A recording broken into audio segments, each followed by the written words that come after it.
All right, so we are recording. And hi, I'm Heather, and I'm with my good friend Shylah. Maybe say hi. I don't know if it's recording. Hi. Okay, good. Yeah.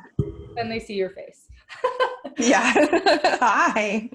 Still learning. So this is what I'm calling right now Connecting with Purpose, but basically a global conversation series to help us connect with each other from all different industries and point of view, just the way that my brain works in Zoom and digital form, to help us identify what are the things we want to do, what are the fears we have, and how can we connect through that.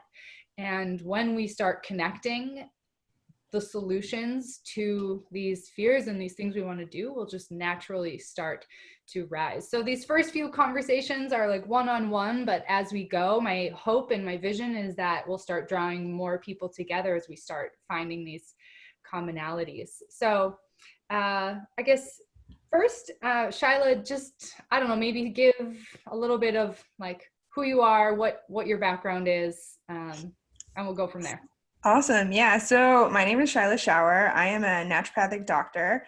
Um, I recently graduated from naturopathic school. Before that, was working for a United States Senator in Washington, D.C., wanted to do healthcare policy. During affordable healthcare reform, I got really into the science side and I decided to study chemistry. And then after studying chemistry, I found naturopathy and just fell in love with it. And really, this kind of like blending of the philosophical with the practicality of practicing medicine, and thinking about things from a more broader perspective, the holistic approach, which can mean a lot of things to different people, but kind of just really getting at the root cause of things, whether they be nutritional deficiencies, some emotional traumas. I really like diving in with people and like going into those places that maybe we've been avoiding, and just starting to think about disease a little bit differently.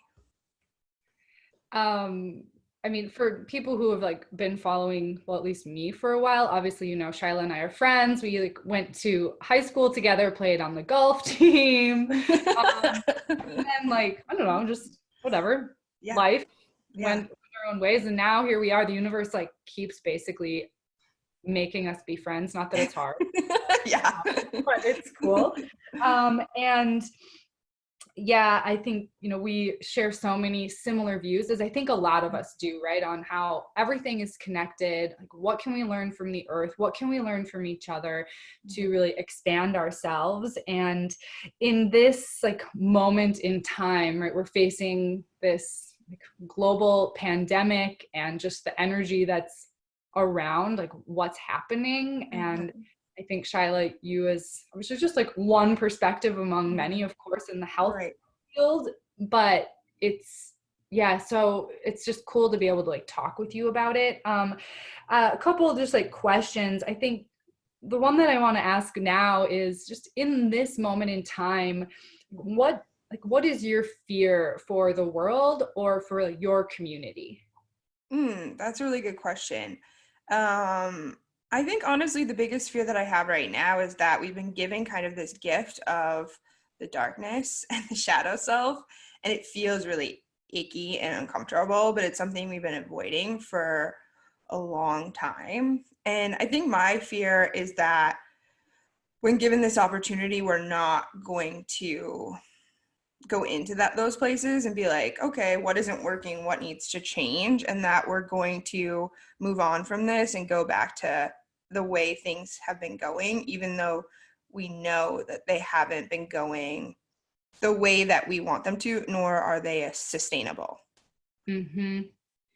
It's so interesting. Like, so Shyla and I both happen to be, I guess, stranded in our hometown. So in Jamestown, Yeah. we're on opposite sides of the town right now, but we've both been able to like get out into like I guess, prairie woods on our Mm-hmm. own time, but to like do some hiking. And yesterday I was out hiking with Dave and my parents, and this like idea, someone while we were hiking was saying like, oh, when things get back to normal. And I had this thought of like, I don't want things to go back to normal. Like, Mm-hmm. I totally understand what that means. Like when we don't all have to be sequestered from each other and we're in Right. this strange time. But yes, like we have this opportunity, like a total opportunity. Things are like crumbling around us in a lot of ways, Mm-hmm. but so much is here. Like these connections we have and this ability to dream and to actually create a, a better future, the one that we're like dreaming of. And Mm-hmm. for me, this is part of it. It's like forced into a digital way of connecting. Mm-hmm. Uh, so just experimenting, but yeah, so your fear of like how you're describing that like resonates with me, I guess, is Mm-hmm. all that I'm kind of saying. And I keep Yeah. looking down because I have notes. I'm like in a Yeah. very low tech Yeah. situation. Nice. But I'm curious, like with that, like as you say, like the fear is that we kind of get stuck here. What is it that you imagine, or what is something that Mm-hmm. you dream of? Like what is that part of the Mm-hmm. future? Yeah.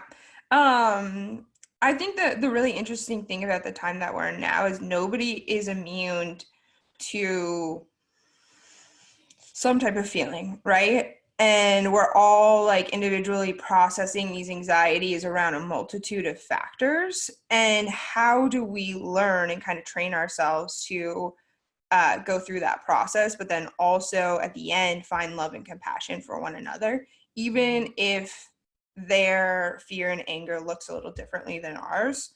And I think that's like a really potent lesson that's in all of this, is like kind of, it reminds me a lot of yoga, because it's like you practice the poses. So when you're in a high anxiety, stressed out state, your body knows how to stay calm. And so it's kind of Mhm. like, it feels like this sort of like practice of how in this time of feelings, right? I don't want to put words on it because everyone's feeling so different. Yeah. Um, how can we practice with processing those and then also coming together as a community? Um, yeah, it seems very, I was just listening to one of my favorite astrologers this morning, kind of talking about the planetary alignments with it. And it was really cool. Um, she put it as this kind of like gift we've been giving, this kind of gentle nudge from the earth that's like, hey, we know things aren't working, and this is your kind of wake up call to it. And I'm not totally kicking you all off the planet, but things need to change. And just like shifting the perspective around that for me, um, it gave me to like, okay, what can we do? And um, and it should be really interesting to see how everything plays out. I'm thinking a lot of too like other traumatic things or other events that have happened, like Hurricane Katrina. There was a research that came out that HUD, the housing development, Mm-hmm. could give certain groups money, but the problem was that they weren't getting the money right away. And so communities had to kind of sit and wait for the money to come in before they could start rebuilding. But communities that weren't granted money kind of just started cleaning up together. And it was actually shown that those communities had lower risks of chronic disease after, because when you're sitting in this trauma and you don't have anywhere to move it, it just festers within you. But when you're given an action to feel like, okay, we're rebuilding, we're moving forward, you can kind of move some of that out. And Mm-hmm. so the response to this is like, okay, isolate, sit at home, reflect, but there still needs to be some sort of like action that we're moving through this, and like what can we learn, and what is the teacher in this. And there's definitely obviously the pathophysiology, immunology side of the virus, but there's also, if you take a step back and kind of look at it from the broader picture, there's this definite spiritual lesson that's being played out for all of us. Even this morning I was just talking to one of my friends in a tiny island in Indonesia, and the whole island's closed. There's no tourism, there's no income, everything's also kind of shut down. So it's interesting that this is affecting every little crevice of the world, and we are really seeing like how we are all in this together. Mm-hmm. Yeah. Yeah, it's true. It's like, I mean, this conversation series that you're talking about, like the small islands, of course, I'm calling it Connecting with Purpose, is sort of like the iteration on what was going to be traveling with purpose back to the Maldives, and Mm-hmm. how in that, like, all of this for me is all in the name of sustainability. Right. It all, I think what you're doing, what we're all working on is all the same. We're just trying to create a more balanced and like efficient way of living together and with the planet. But yeah, Mm-hmm. it's so interesting, and I'm going to be talking to some folks from the Maldives and from all over on here. But yeah, it's just it's this thing that we're all impacted right now Mm-hmm. Mm-hmm. in totally unique ways. But there is, like, I feel like this energy of like, okay, here we go. Like, we don't know exactly what's coming. Every day is literally different, but all right, let's keep the energy moving. Let's try. And it's very like, even this morning I felt really like, I don't know, held down, but I was able to move. I moved Right. my body.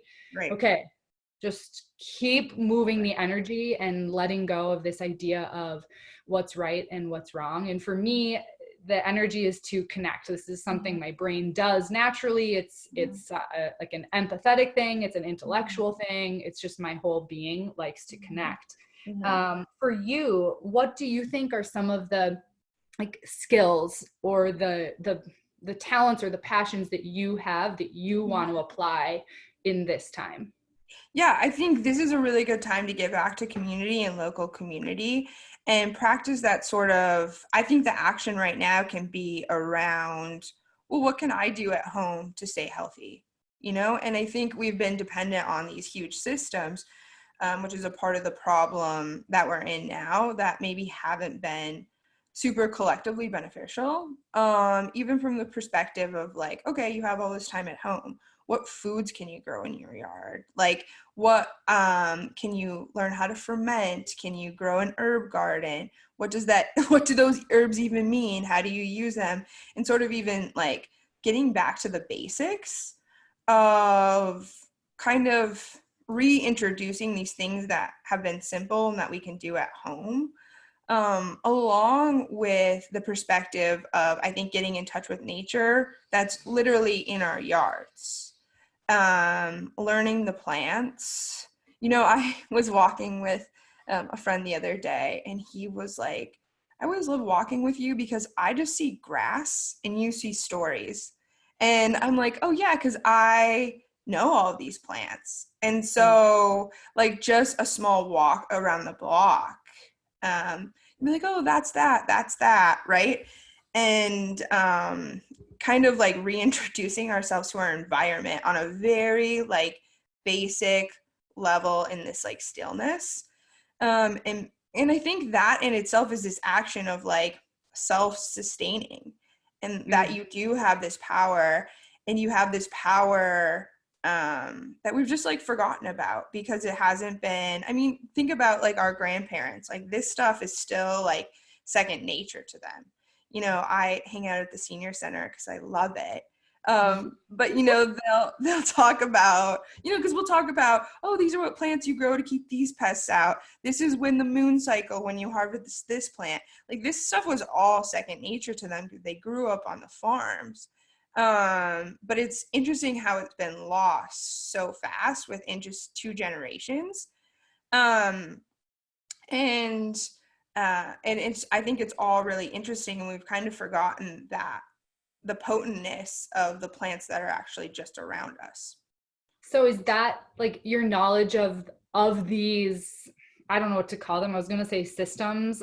I don't know that that's like the feels like a weird word, but anyway, of the plants and what you're describing of like getting in touch with nature in the way that it is like very connected. Are those stories and things that you feel like you want to share, or how do you see yourself helping us connect to those things? Yeah, I love that.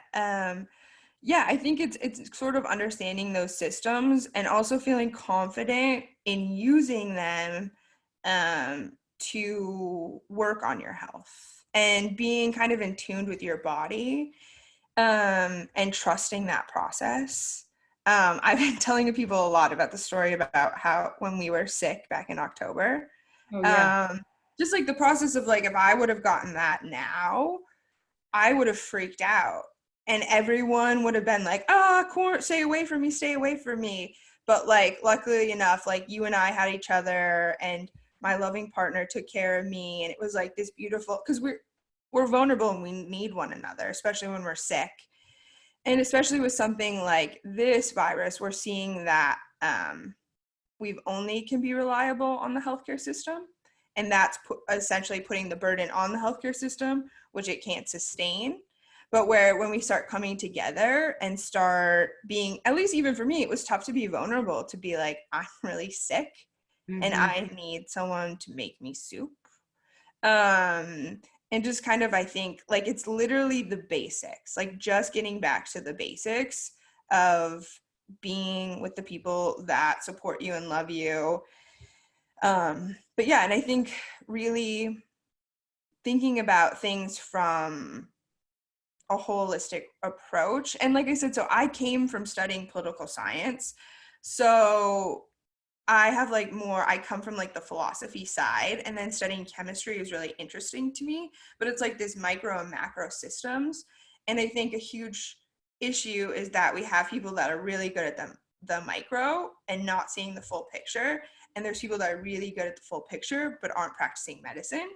And so what that kind of means for how all of this stuff sort of plays out. And like keeping that element of being human. Yeah. And that's what I don't want us to lose through all of this, is that element of like being alive and being human, and how important that is. You know, while you're talking about, well, all this, like the micro and the macro, and I think about those things too, like how is everything in life, it's basically just, I don't know, maybe different layers, or I love the word fractals. You know, it's like everything is the same, it's just on different kind of scales. So like you and I, yeah, like for anyone listening, like Shylah and I both got super sick back in October. Yeah. Like pneumonia, like craziness. Yeah. Anyway, but you're talking about that and like asking for help. Um, it's, and then we're you're also talking about the healthcare system, and it's reminding me of things we've talked about, even like with the economic system, which of course is Mm-hmm. another system that's under intense pressure right now. Mm-hmm. And this human element, what's coming to me is vulnerability, right? We need to ask for help. So how do we also look at our health systems and our economic systems and say, hey, our economic systems need help in order to move forward. Just like we need to be vulnerable and say, oh, we need to connect back with the basics. All right, what is our economy like? How can we help our economy connect back to some basics or evolve forward? Or how do we help our healthcare system evolve Mm-hmm. forward from Mm-hmm. these times where things are sick? And I mean, the healthcare system's doing, you know, great. This isn't like a criticism of things that are working well. It's just Right. saying we Right. all need help, and these systems that we're surrounded with maybe need some help too. Right. And I think speaking to the healthcare system, just because that's the system, you know, that I'm in, um, is that there seems to be a huge disconnect with basic health literacy, because we become so dependent on these systems. It's again not a criticism of the system, but like, you know, even growing up, like my mom knew what I would call hydrotherapy, to, you know, put a cold rag on your head, like really like basics of how to help support the immune system that we just don't have anymore. And so you're seeing a lot of people going in when they get a cough or something pretty mild, because we are kind of missing the basic information around things that we can even try at home. There's so many good things that you can do at home, but knowing then when things have gone to a place where you need to go to the doctor. Mm-hmm. And I think that kind of balancing act is being played out right now, because people are scared, and everyone's kind of running to the emergency rooms, which is the problem then with people who are actually needing to use those systems. And so it's kind of seems like there's this like this divide of just education piece, that how can, at least for me too, like how can I educate people on just like the basic stuff in health and things that they can try at home, knowing their body a little bit better, being in tune with their body, what that even means, you know? So yeah, just like all those kind of like basic elements and kind of getting back in sync with nature. Like something that is a really easy example of that is even like the female menstrual cycle, right? So the female menstrual cycle was historically you ovulated with the full moon and bled with the new moon. But that's like a concept that's like out there, you know, like you like bring it up to people now and they're like, what? Like, and you're like, well, yeah, you have a 28-day cycle, so does the moon. And like when that cycle flips, and what does that mean? Because we're so disconnected with the basic patterns of nature that that is kind of a concept we've even lost. And so, and I mean, we're a microsystem in this macro system. So to think that that is just a coincidence that the moon and you have the same cycle length is, you're kind of missing some big signs in it. But you know, we have all this like light exposure and, you know, all this estrogen we're exposed to and stress, and people aren't really paying attention to the moon. And, you know, even seasonal, like Chinese medicine talks and Ayurvedic talks a lot about seasonal changes and just the time of the year, like in the winter, going into like a hibernation state, kind of resting and taking it easy. And just like some of the different pathologies you're going to see seasonally, if you're observing those patterns, it'll make sense to you.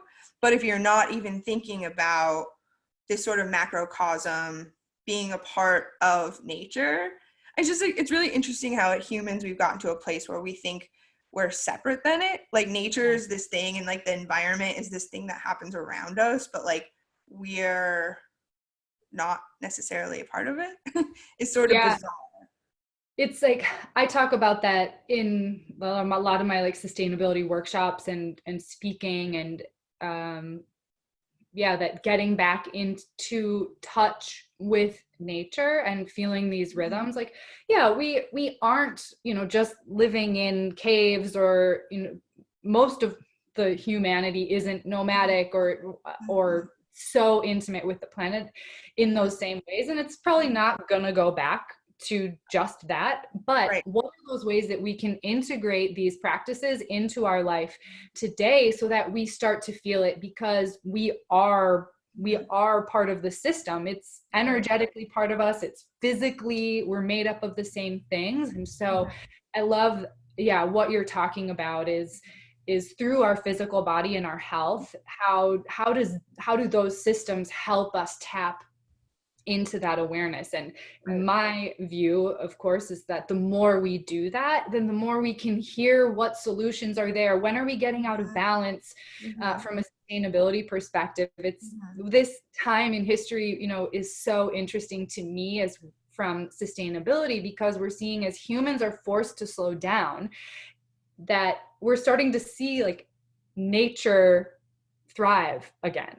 And so it's this health, planet, this whole kind of a thing. So it's kind of going all the way back to the beginning of our conversation is, all right, here we are, we're in this state of reflection. What are the things that just like in a personal meditation that feel good? It's like, oh, you know what, it does feel good to see nature coming back. Oh, how can we just, what are the questions we can ask to integrate more of that into the systems that we have as humans to move forward? And there aren't specific answers yet. There's folks like you who have tons of knowledge on health systems and plant systems, and you know, we need you. we need you, and like all of us, we all need our messages now, just like posing these questions. And I think as we're like kind of coming up on a good time, I want to ask one more question, and that's like, what do you feel like is a barrier to you, external, internal, doesn't really matter? What is like the barrier you feel to being able to contribute more to like these dialogues or this progress? Because we all feel barriers. I do, like every single one of us. I'm just curious, like for you, what is that barrier? Yeah, I think that that's a really great question. And the real honest answer of it is I think I'm going to answer it with two answers here. I think that there's Good. a legal barrier, especially within medicine, because it is such a place where people are suing, and boards are going after people for their license. And so it's not fostering a creative space to openly talk about idea sharing, which I think is a fundamental problem, because that's how we're going to sort of go and move forward. And we have to be able to sit at a table with people who have different ideas on things and are thinking creatively and say, oh, that's interesting, I don't agree, or I don't really see where you're coming from, but I respect you, and so sort of having those dialogues. And then secondly, I think for me personally, I love the evidence-based research, and it's so valuable and it's so important. But it's not the only truth. And we live in this very reductionistic world where if you even come out and say, well, we can't explain how that works, but we know it works, people are already going to lose interest, because we've kind of shut ourselves off to this idea in the modern world that we have a solution and a fact for everything, which unfortunately isn't the case. And I think, especially like within science is really good at answering questions you ask. But the problem is that we need people asking more creative questions. And so how can we sort of get back to what science inherently was to be creative? And they always say science is the child of magic.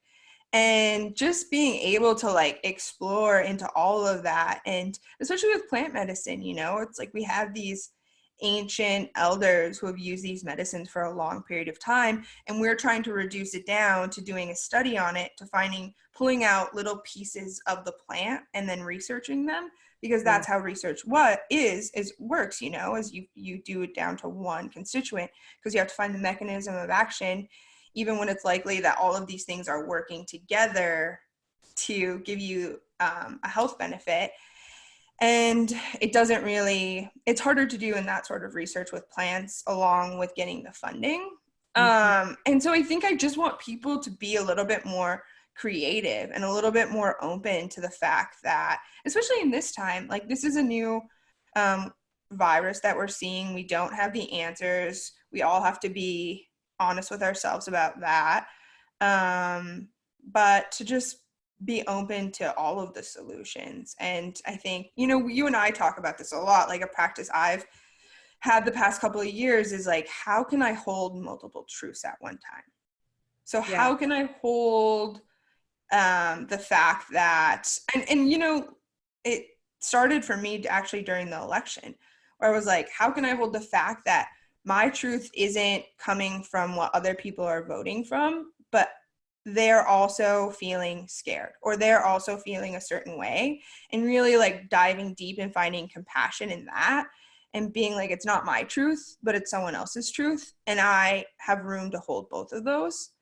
It's a really tough practice, but I think that that's, again, this opportunity is thinking creatively about ideas and being open to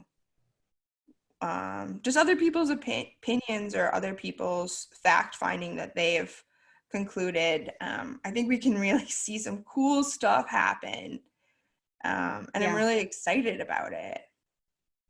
I love how you describe that you said a lot of really fun analogies. The one that makes me feel all excited, especially, was the one you said, science is the child of magic. Yeah. Just so cool. And whoever's listening, wherever you want to take that, but it is just this cool thing that science serves a very great and useful part in our lives, but that without the question, without the imagination, we're yeah, what's the point if we're Right. not imagining the questions to ask, if we're not going in those places? And you look back, I was thinking of Cosmos, you know, that the series, that Neil deGrasse Tyson Yeah. series, and there was one of the episodes, there was, gosh, this is gonna be a terrible story because I don't remember details, but it was like some, not even astrologer, he probably was more of like a philosopher of some kind. He was making some sort of philosophy about the way that certain stars worked, or who knows what, but everybody cast him off as super crazy.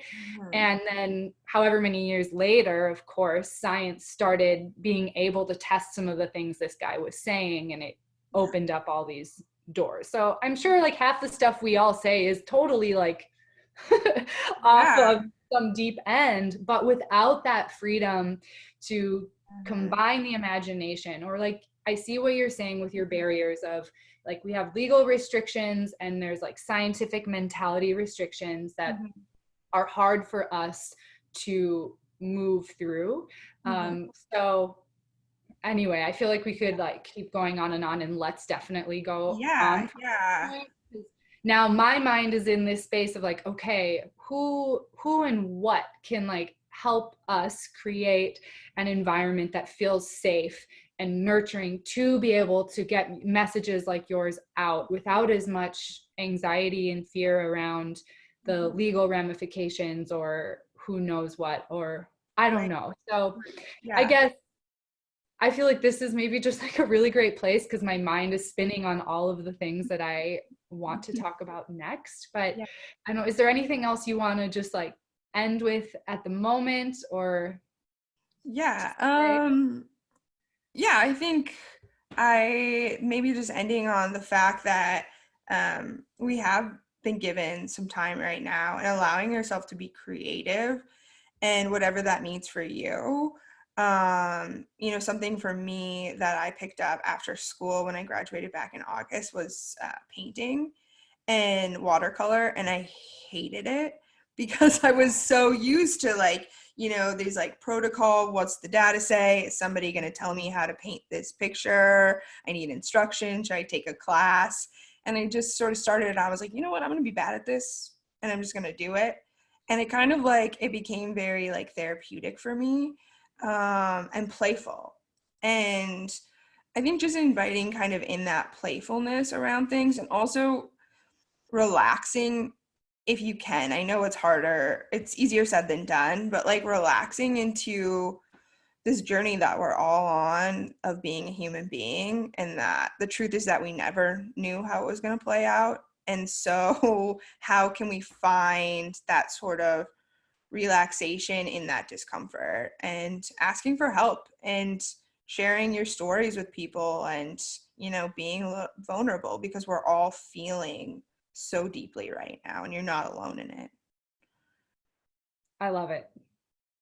Okay, sweet. So anybody, if you feel like sparked by any part of this conversation, just like hit me up or hit up Shylah, and let's like hop on a call. Let's expand this. Let's get a couple more people in and see what we can do together. All right. Awesome, love it. Bye.